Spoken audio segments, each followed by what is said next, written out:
No, not even the original Game Boy or the other variations. I chose the Game Boy Advance instead. I grew up with all the Game Boy types out there, and owned the SP and even the rare Famicom Micro version. Yet I prefer the Advance because it was the first color handheld that brought affordable 16-bit graphics and a respectable size to go. The Game Boy SP might have been a better option later on, but the Advance was the pioneer. The Game Gear was great, with its vibrant colors and all.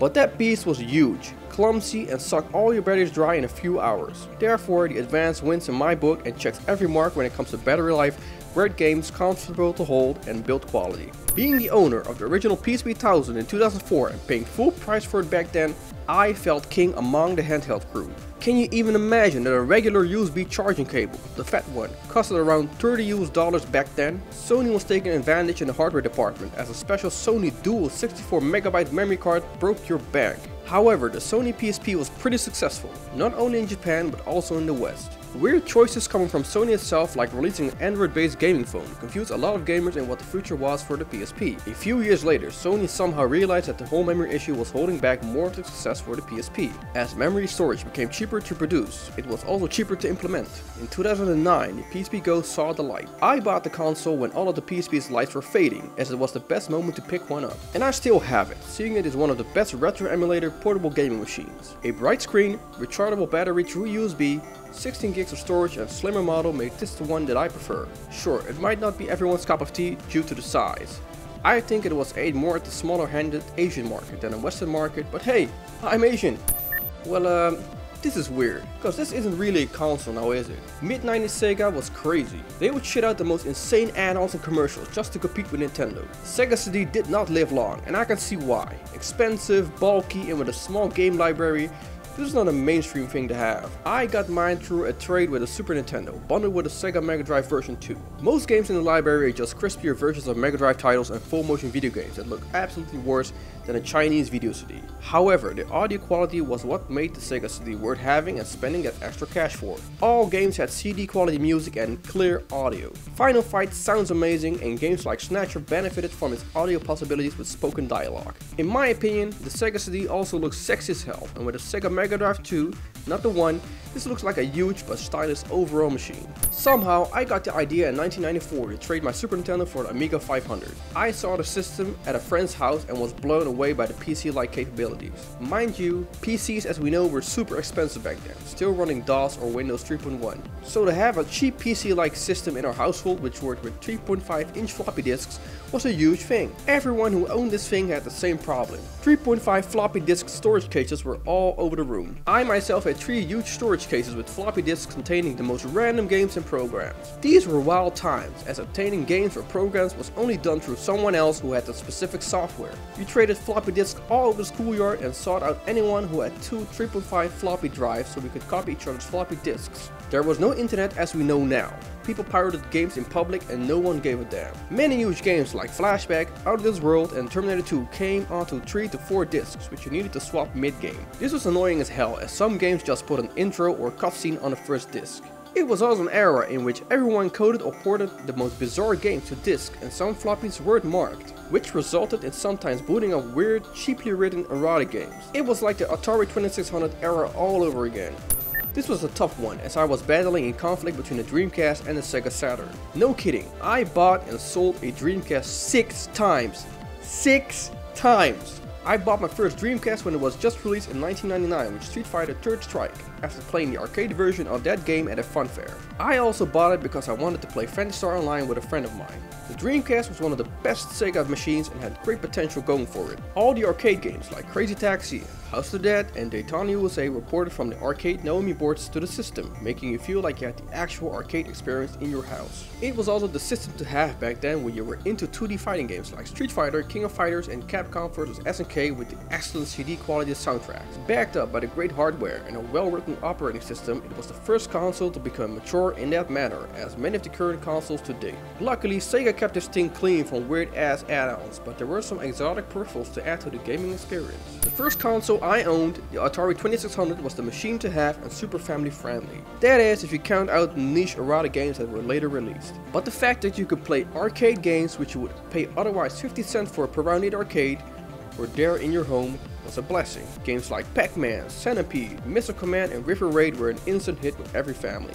Later on there were also multi-carts in circulation, in which you could press reset and another game would appear. I have no recollection as how these carts were introduced or how much they costed, as I was like 6 years old or something. But seeing my mom play video games with us because the controls were so simple is an image I will never forget. Out of nowhere, Sony launched their PlayStation 1 in 1995 with such an overwhelming success, which launched the commercial platform for 3D games. No longer did games have to be flat, and the PS1 made full use of that. Early PS1 games are all voxel and sprite based, which aren't the best lookers for the system. But as the years went by, developers, thank God, learned how to code better on that machine. We got the system in at first release with the classic Resident Evil game. I remember it was such a huge investment that a much needed 8 MB memory card was out of the question. The system itself set us back $700 on its release, and the memory cards were pricey as well. I see an ongoing thing there, Sony. The boomerang style controller was something completely new to the gaming table, as Sony had thoughts on how it should be. The initial controller was a joy to hold, and with the success of 3D gaming, the analog sticks controllers were successfully introduced and are now pioneering. I fondly remember the demo discs, which were the cheapest option to test out games, but also the cheapest way to have some gaming experience. Games like Micro Machines on these demo discs were excellent for a few short rounds, and with the introduction of the Net Geo consoles,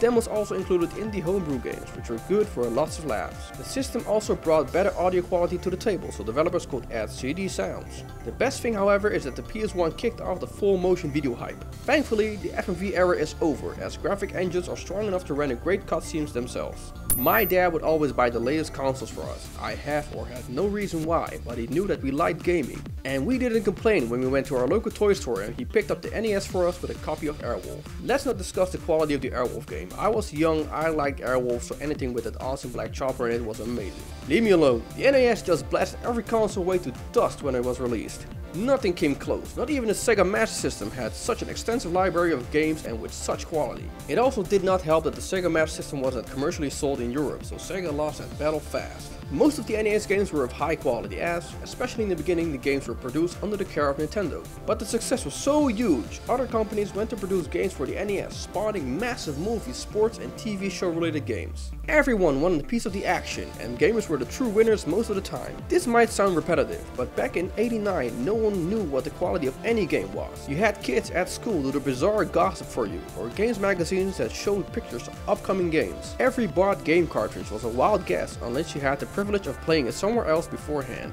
Ah, the Sega Mega Drive, or the Genesis. Pick the one you like, the Titan competitor against that other 16-bit Nintendo machine. The Mega Drive had it all, what mature gamers wanted. Blast processing, awesome lightning bolts and rock music. It always felt like the Mega Drive was going to crush everything Nintendo made, literally. As a kid, I always found this ridiculous competition pretty funny. This was the era where kids sent in drawings to gaming magazines in which you would see Sonic uppercutting Mario's head off with lots of blood and gore. I still have a Sega Mega Drive with my Sega CD. The Mega Drive always boasted being the more mature one of the consoles. And they had a point. Games like Mortal Kombat had blood over the Nintendo version, and a lot of games were more action and fast-paced orientated. It was a great marketing shot, although I found that the build quality of the Mega Drive was questionable. The first version had a better build quality than the second version with the red buttons. Those were flimsy and felt cheap, although the second version was a slimmer built and sexier one, which looks better with the Sega CD add-on. Ta-da! Surprising, right? This is for me the best console that is ever made. It's built like a tank, I still have one, looks awesome and has such a great legendary and extensive game library, it just cannot be denied. The step from the NES to the Super NES was so huge that many gamers, including myself, totally forgot the NES when we saw Super Mario World, its launch game, running for the first time. The 8 and 16-bit terms make no sense in technological aspect, but it was clear that this console was a beast, overshadowing the other home consoles by miles. The controllers are one of the best controllers for 2D games. It's no wonder that they have been ported over and over again to systems, and many other consoles have copied the button layout as a blueprint without any shame. The Super NES spawned the same success as the NES, which resulted in the same haze of movie, TV shows and sport-related games, all with own franchises and successful IPs that still run as of now in the current era. I have so many memories of the system, and there are too many to share with all of you. But the best thing may be that the Super NES has been the whore of the show for us, as we dragged it to every place with a wall socket, so we could play our games wherever we wanted. There are so many other consoles that didn't make the list, but are still one of my favorites, like the Atari Lynx, GP2X, Neo Geo Pocket, and the Neo Geo AES. Did you like this video and want more of these? Check out the other videos on my channel, which are all gaming related. Other top 10 lists are upcoming, so hit that red button so you won't miss them.